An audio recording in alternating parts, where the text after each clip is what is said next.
अस्सलाम वालेकुम जी।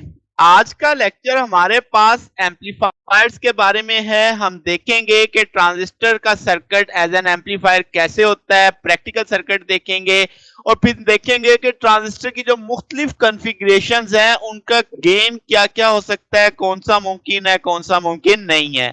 तो ये आज के लेक्चर में सारा हमारे पास आउटलाइन है। तो शुरू करते हैं। एम्पलीफायर एम्पलीफायर बुनियादी तौर पे क्या है? एक एम्पलीफिकेशन एक प्रोसेस का नाम होता है जिसमें कमजोर एसी सिग्नल की ताप बढ़ाया जाता है, मैग्नीट्यूड। तो जो सर्किट ये काम कर रहा होता है उसे एम्पलीफायर कह देते हैं। ठीक होगी बात। तो आपके पास एम्पलीफायर में जो गेन होता है इलेक्ट्रिकल सिग्नल का, वो उसकी फ्रीक्वेंसी के लिहाज से देखा जाता है। ठीक है।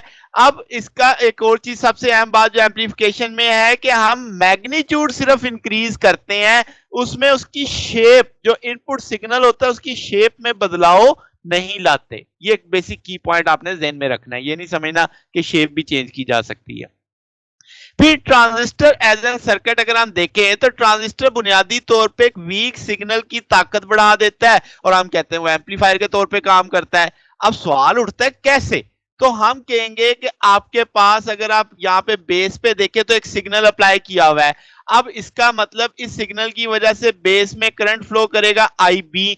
अब वो आई बी ट्रांजिस्टर होगा कलेक्टर में पहुंचेगा तो बीटा टाइम, यानी आई बी बीटा से जरब खाएगा तो आई सी के बराबर होता है। तो इसका मतलब जितना भी बेस करंट चला था वो बीटा से जरब खा के कलेक्टर तक जाएगा।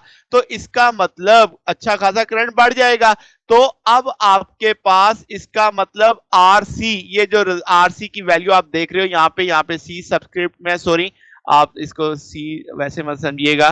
तो आर सी आपके पास लोड तक पहुंचेगा तो आरसी की वैल्यू अच्छी खासी ज्यादा है। तो इसका मतलब यहाँ पे वोल्टेज ड्रॉप आपके पास अच्छे, यानी वो अच्छा खासा वोल्टेज यहीं पे अपीयर हो जाएगा, क्योंकि जितनी बड़ी रेजिस्टेंस होगी उतना ज्यादा वो वोल्टेज लेगी। यहीं पे हम आउटपुट अपनी प्लेस करेंगे। तो जनाब इस क्या समझ आया कि मैंने एक वीक सिग्नल अप्लाई किया था, वो एम्पलीफाई होकर कलेक्टर तक पहुंचा और हमने कहा ट्रांजिस्टर किस तौर पे काम कर रहा है, एम्पलीफायर के तौर पे काम कर रहा है। अब ये तो एक सादा सा कंसेप्ट था। अगर मैं कहूं प्रैक्टिकली कुछ चीजें और भी इसमें ऐड होती हैं तो वो जरा समझ लेते हैं। यही बुनियाद तो वही सर्किट है जो अभी आपने ऊपर देखा, मगर इसमें कुछ चीजें हम साथ में समझाने के लिए, लेट्स से बाइसिंग सर्किट।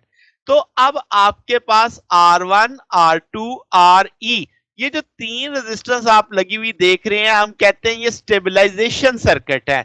क्या मतलब कि भाई ये आपके पास प्रॉपर ऑपरेटिंग पॉइंट बनाती हैं ताकि आपके पास जो नेगेटिव हाफ साइकिल है वो आपकी आउटपुट को कट ऑफ में ना ले जा सके, यानी उसे सिग्नल को, आपके आउटपुट के सिग्नल को स्टेबलाइज कर रही होती है।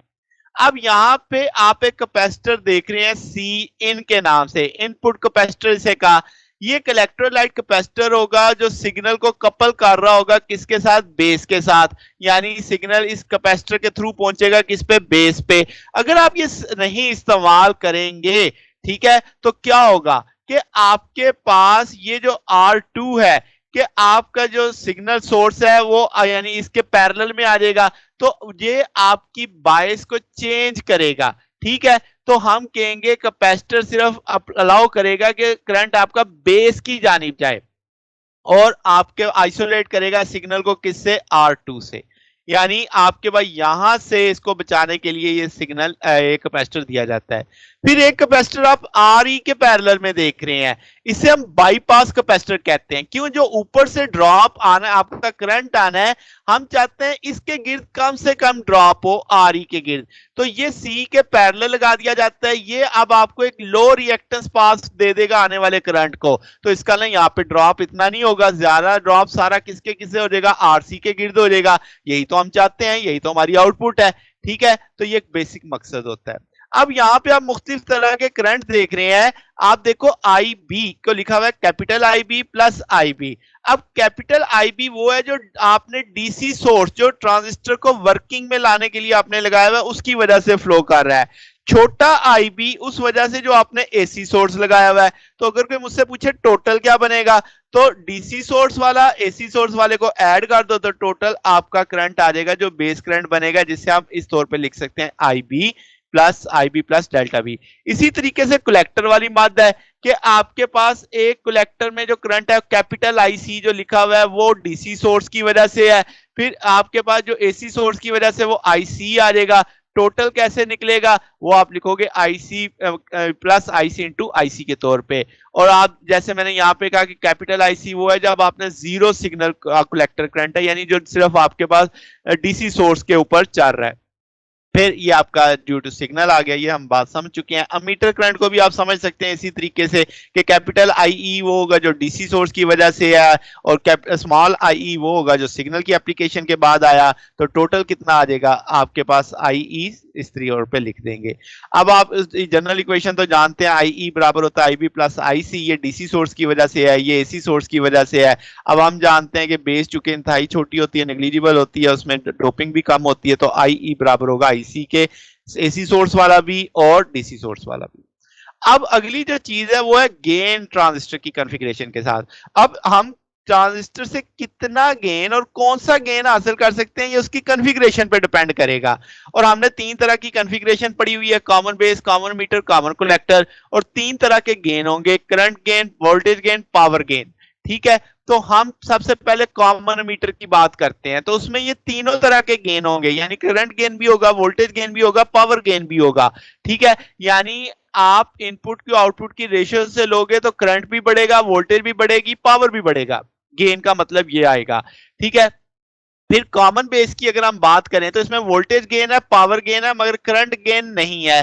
करंट गेन हमेशा लेस देन 1 आएगा इसके अंदर। ठीक है, फिर कॉमन कलेक्टर की बात करें तो इसमें करंट गेन है, पावर गेन है, मगर वोल्टेज गेन नहीं है।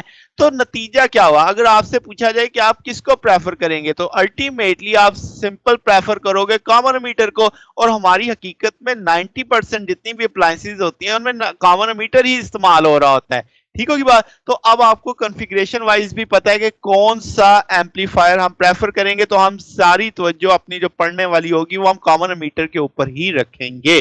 तो कल का लेक्चर हम कॉमन मीटर एम्पलीफायर पढ़ने वाले हैं, जिसमें हम इसके गेन्स देखेंगे, इसकी वर्किंग देखेंगे, सिग्नल इनपुट और देखेंगे, क्यू पॉइंट के लिहाज से वर्किंग समझेंगे। तो कल वाला लेक्चर काफी बड़ा भी होगा और देखेंगे कि इसमें सारे पॉइंट कॉमन मीटर में कैसे आते हैं। तो ये जनाब आज का हमारा टॉपिक था। अगर आपको इसमें कोई बात पूछनी हो, डाउट हो, तो नीचे कमेंट्स में पूछ सकते हैं। वीडियो अच्छी लगी हो तो वीडियो को लाइक कीजिएगा, दोस्तों के साथ शेयर कीजिएगा, चैनल को भी सब्सक्राइब कर दीजिएगा। अब तक के लिए इतना ही, बाकी इंशाल्लाह फिर नेक्स्ट देखेंगे। ओके, अल्लाह हाफिज।